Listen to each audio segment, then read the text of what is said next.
Bapak meminta salah satu dari pihak kalian untuk memimpin kita di dalam doa. Silakan siapa yang ingin membuka budaya kita.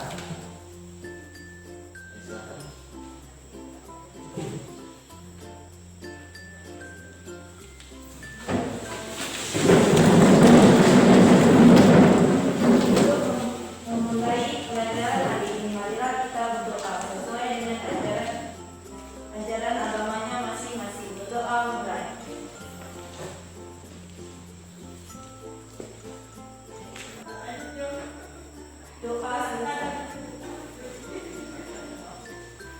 Baik, terima kasih. Kita silakan dulu. Sebelum kita memulai belajar, Bapak akan menyampaikan apa materi, tujuan, dan juga manfaat dari kita melakukan belajar ini. Nah, materi kita tentang peran organisme tanah.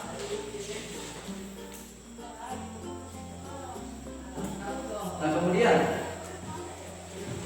kompetensi dasar yang akan dicapai dalam materi ini yaitu menghubungkan sifat fisika dan kimia tanah, organisme yang hidup di dalam tanah, dengan pentingnya tanah untuk berkelanjutan kehidupan. Nah, kita langsung masuk. Sebelum masuk, kita adakan kuis dulu ya. Sebelum masuk kita adakan kuis dulu.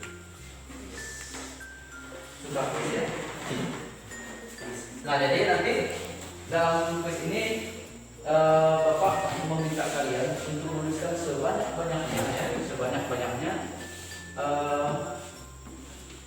apa yang ditanyakan dalam kuis ini. Nah, saat mencampur atau menggali tanah, organisme apa saja yang sering menyebut di dalam tanah, sering mencampur ya, mencari cacing ya, memancing ya.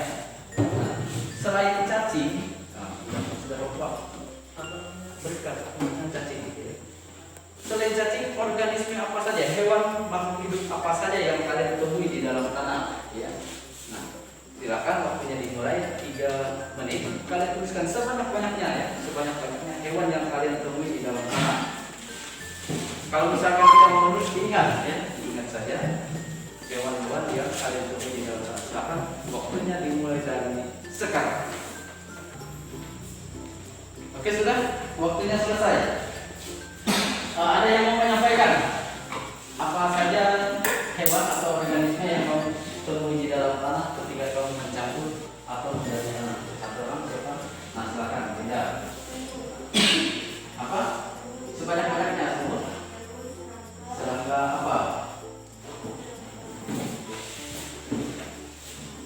Yang kelihatan. Semut. Punya lidah satu saja. Yang lain ada lagi. Ular. Ular juga ya. Selain cacing tadi ya. Ada semut, ada ular. Apa lagi? Lipan. Ya, lipan. Selain lipan apa lagi? Ayo. Yang itu kelihatan besar-besar. Kalau yang kelihatan besar-besar. Ada? Tikus? Ada tikus? Ada. Oh iya, tikus. Ular. Ya. Nah, itu adalah organisme. Ada lagi yang mau namakan? Ada lagi? Kalau jengking, anaknya itu ya. Kalau jengking itu juga organisme di dalam tanah. Ada lagi?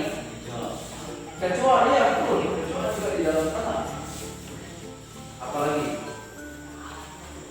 Ada semut, ada lipan, kalau jengking, kecoa, cacing, ular, dan enam. Yang berlubang di dalam tanah itu apa namanya? Yang seperti kerucut terbalik. Ya, undur. Tahu undur? Undur. Yang berjalan mundur, kan serangga yang berjalan mundur. Membuat lubang seperti kerucut di dalam tanah. Itu ya. Nah, itu beberapa organisme yang ada di dalam tanah. Nah, itu ya, sudah ada 6 organisme yang ditemui di dalam tanah. Mau lagi kuisnya?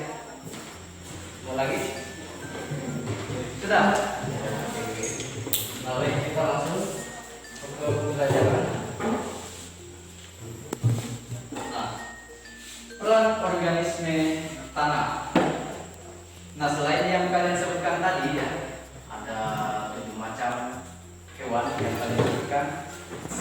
Ternyata di dalam tanah itu terdapat miliaran, ya, bahkan triliunan organisme, ya, dari yang bisa dilihat sampai yang hanya bisa dilihat oleh lensa mikroskop. Ya.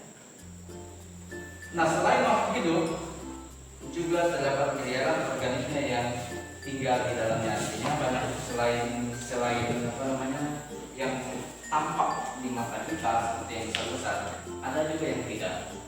Nah, mau tahu ini Bapak tunjukkan videonya.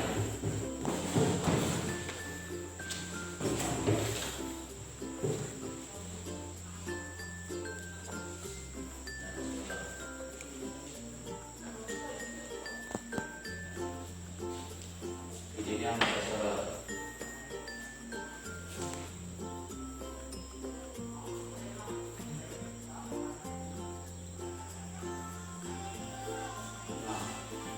Diambil 1 sendok tanah, ya, kemudian dilarutkan di dalam air, akan dilihat 1 tetes dari tanah yang dilarutkan, dilihat ada nggak organisme di dalamnya.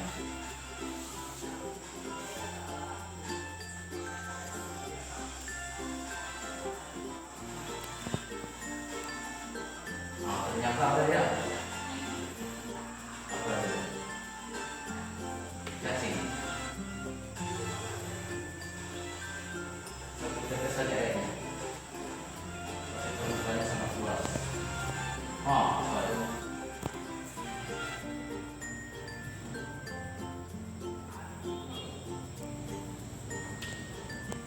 Dibesarkan lagi. Nah,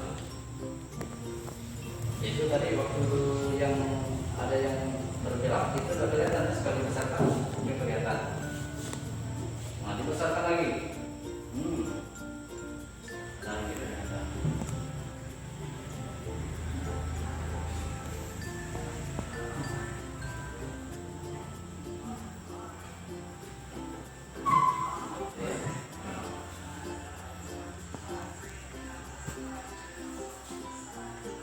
Dibesarkan lagi. Oh, ternyata makin banyak.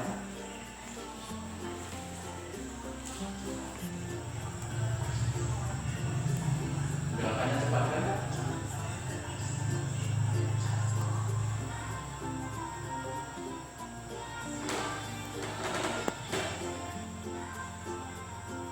Nah, selanjutnya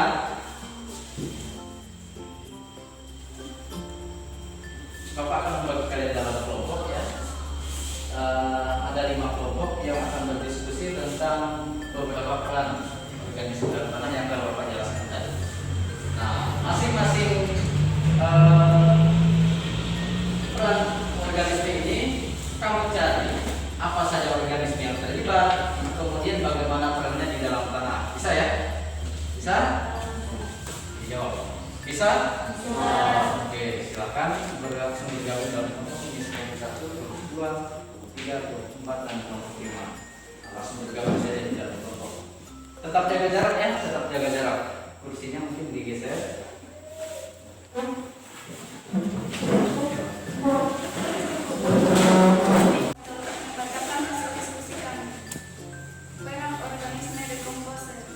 Apa saja organisme yang terlibat?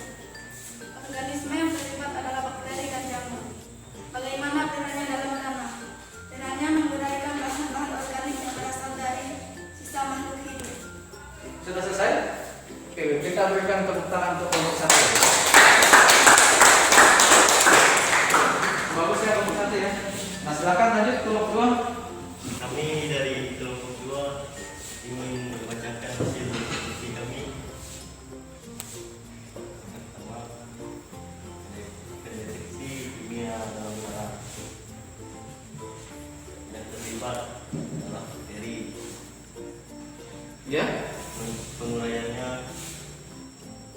perannya bagaimana? karenanya menguraikan materi organik dengan proses kimia. Oke, baik. Nah, sudah sangat bagus kelompok 2. Kita berikan tangan.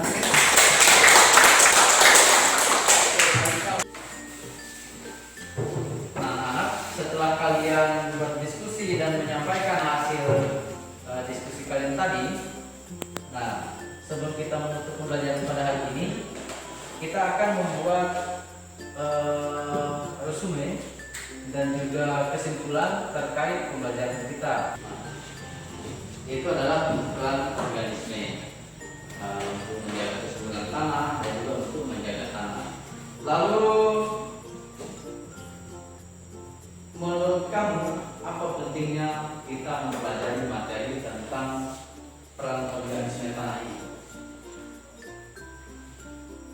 Apa peran pentingnya? Perannya apa? Kita mempelajari materi ini Agar kita dapat menjaga tanah. ya, agar kita dapat menjaga tanah. Ada lagi? Ya, agar kita menjaga tanah dari kerusakan dan juga menjaga organisme-organisme di dalam tanah. Ya, boleh diulangi? Agar kita menjaga tanah dari kerusakan dan juga menjaga organisme-organisme di dalam tanah. Ya, betul ya. Agar kita dapat menjaga kerusakan tanah dan juga dapat menjaga organisme yang ada di dalam tanah. Apa bagian yang paling menarik dari pembelajaran ini? Ruangannya nyaman. Ya, namanya apa? Tadi ada lagi. Namanya apa? Belajar menggunakan infocus. Kalian suka menggunakan infocus? Ya. Nah, nanti untuk pelajaran selanjutnya kita akan terus menggunakan infocus ini ya. Nah, lalu ada tantangan nggak kalian dalam pembelajaran ini? Masih ada nggak tantangannya dari kalian? Apa kira-kira? Tulisannya masih kecil. Tulisannya masih kecil ya? Ya, dia membesarkan. Ada lagi? Saya masih mampu mempelajari dan menjelaskan. Masih kurang mampu memahami ya? Ada yang sama? Ada yang sama? Nah, kalau misalkan masih kurang mampu, nanti di rumah boleh dikawal lagi bukunya ya, materinya dipelajari lagi. Kemudian kalau misalkan ada sesuatu yang kalian kurang pahami, ditanyakan saja ya, ditanyakan saja. Nah, baik, itu tadi kesimpulan yang telah kita buat. Nah, untuk mengakhiri pembelajaran ini, baiknya kita berdoa.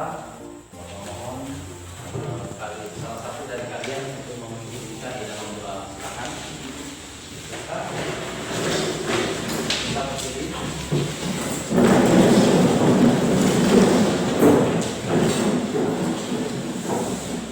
Kedua, masalahnya kita berdoa sesuai dengan Tuhan.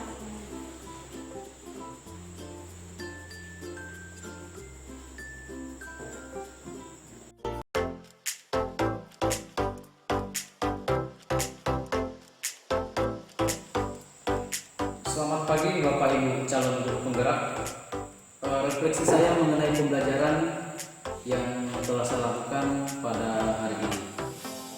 Pertama, perasaan saya mengenai mempraktekkan atau melakukan aksi nyata pada modul ini.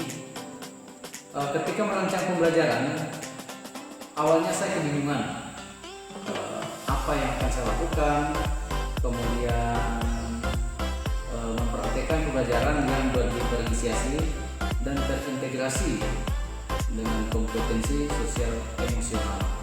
Nah, namun berbekal pengetahuan awal selama saya mengajar di sekolah baik di SMA maupun SMP selama 5 tahun ini, dan juga ilmu-ilmu yang bermanfaat dari proses pendidikan guru penggerak ini sendiri, saya mencoba merancang pembelajaran yang berdiferensiasi dan juga terintegrasi dengan kompetensi sosial emosional. Nah, teknik yang saya lakukan untuk pembelajaran berdiferensiasi, saya menggunakan perangkat seperti laptop, LCD, dari segi monitor dan media PowerPoint. Nah, kemudian siswa saya minta untuk berdiskusi memecahkan masalah serta melakukan tanya jawab dalam pembelajaran. Nah, kemudian untuk teknik yang saya lakukan dalam menerapkan kompetensi sosial emosional, beberapa hal yang saya lakukan seperti mengecek keadaan awal siswa sebelum belajar, kemudian menanyakan kesukaan mereka terhadap pembelajaran atau terhadap persepsi yang saya berikan, kemudian memantik motivasi, berdoa. Saya juga memuji siswa, kemudian meminta mereka untuk selalu berpakaian yang rapi, kemudian menggunakan bahasa yang baik dan benar. Itu semua untuk menumbuhkan sikap disiplin. Nah, lalu berdiskusi dalam belajar serta menghargai pendapat teman-temannya yang lain. Nah, lalu dalam kegiatan ini banyak pengetahuan baru yang saya temui selama proses pendidikan guru penggerak yang saya terapkan dalam aksi nyata yang saya lakukan di modul 2.2 ini. Namun saya menyadari bahwa apa yang saya lakukan ini belum maksimal sebenarnya. Nah, dalam proses pengelolaan di kelas, kemudian pembelajaran yang berdiferensiasi, serta mengintegrasikannya dalam kompetensi sosial emosional. Nah, ke depan saya akan terus belajar, berjuang agar mampu memberikan pelayanan yang terbaik bagi siswa sekolah dan mampu mewujudkan terciptanya merdeka belajar di tengah